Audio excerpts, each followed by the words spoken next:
Pamatā mēs esam aktīvi ģimene, tāpēc, kad man ir, es teiktu tā, ka sports no bērnības ir, un attiecīgi, piespiedu vai brīvprātīgi bērniem arī jāpiedalās šajās visās sportiskajās aktivitātēs.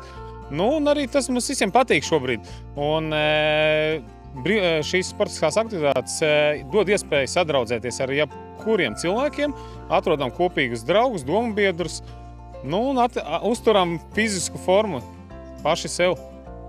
Mums noteikti patīk būt kopā, pavadīt brīvdienas, meklējam pasākumus, un galvenais ir piedalīties un atrast kaut ko, kas piesaista un vienkārši labi kopā pavadīt laiku. Parasti brālis ar māsu tētim vienmēr prasam piekdienā, ko mēs šajās brīvdienās darīsim. Un vienmēr tētim ir atbilde.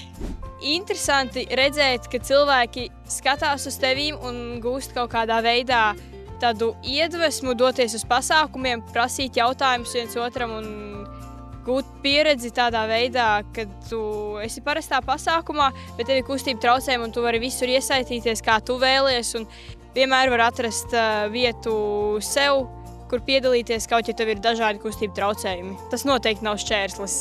Tiekamies 22. augustā Uzvaras parkā, gaidām tieši tevi!